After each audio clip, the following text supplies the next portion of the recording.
وَلَوْ جَعَلْنَاهُ قُرْآنًا أَعْجَمِيًّا لَقَالُوا لَوْلَا فُصِّلَتْ آيَاتُهُ۔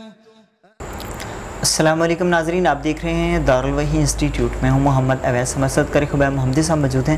قاری صاحب سے آج ہم کویسچن کریں گے۔ قاری صاحب، اکثر لوگوں کے والدین جو ہے نا وہ وفات پا چکے ہیں، تو ان کے لیے کون سی دعا جو ہے وہ کرنی چاہیے؟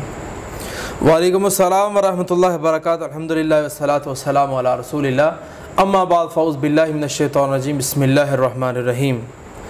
رب اجعلنی مقیم الصلاۃ ومن ذریتی ربنا وتقبل دعا ربنا اغفر لی ولوالدی وللمؤمنین یوم یقوم الحساب۔ محمد اویس صاحب، جو آپ نے سوال کیا کہ فوت ماں ہو یا باپ ہو، دونوں کے لیے دعا کون سی کرنی چاہیے، یا دونوں میں سے ایک فوت ہو جائے تو اس کے لیے کیا کرنی چاہیے دعا؟ سب سے پہلی دعا تو یہ ہے کہ آپ ربی جعلنی مقیم الصلاۃ ومن ذریتی ربنا وتقبل دعا ربنا اغفر لی ولوالدی وللمؤمنین یوم یقوم الحساب، اس کو پڑھتے رہا کریں۔ اور اسی طرح قرآن مجید کے اندر اللہ رب العالمین فرماتے ہیں ایک فوت ہو جائے یا دونوں فوت ہو جائیں تو پھر ان کے لیے یہ دعا کیا کریں، رب ارحمہما کما ربیانی صغیرا۔ اب ایسا ہوتا پتہ کیا ہے، ہمارے معاشرے کا المیہ پتہ کیا ہے؟ ہم لوگ کبھی بھی اپنی ماں کی قبر پر نہیں جاتے۔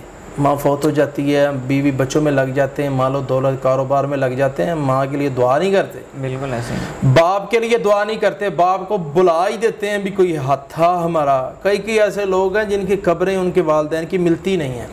اللہ، تو ایسا نہیں کرنا چاہیے۔ ماں باپ کے لیے اس کے قبر پر جانا چاہیے، قبر پہ جا کے دعا کرنی چاہیے، کیونکہ وہ ماں باپ ہی ایسے ہیں جو اللہ کے بعد انسان کی پیدائش کا ذریعہ بنے، انسان کی خوراک کا ذریعہ بنے، اس کی روزی کا ذریعہ بنے، اس کو چلانے کا ذریعہ بنے، اس کو بولنے کا ذریعہ بنے، اسے عقل دینے کا ذریعہ بنے، اسے تعلیم دینے کا ذریعہ بنے، اسے معاشرے کے اندر چلنے پھرنے کا، اسے صلہ رحمی کرنے کا، رشتہ داروں میں جانے کا، سارا کچھ، حتیٰ کہ ماں باپ نے ساری زندگی کما کے مکمل بینک اکاؤنٹ، بینک کی اس نوجوان کے نام لگا دیا۔ بالکل ایسے ہی۔ تو بچے نے کیا کیا ماں باپ کے لیے؟ وہ ماں فوت ہو گئی، دعا ہی نہیں کرتا۔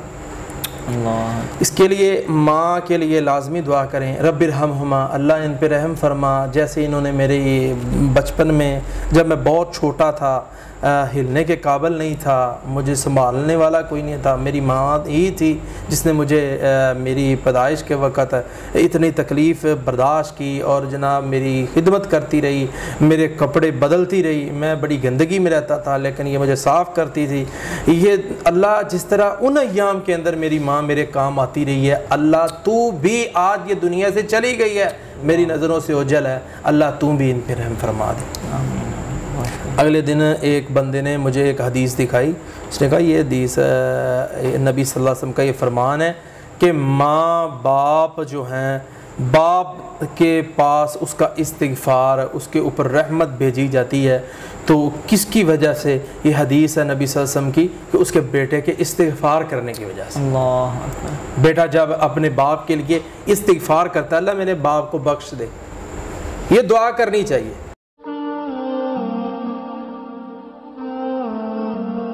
وَلَوْ جَعَلْنَاهُ قُرْآنًا أَعْجَمِيًّا لَقَالُوا لَوْلَا فُصِّلَتْ آيَاتُهُ۔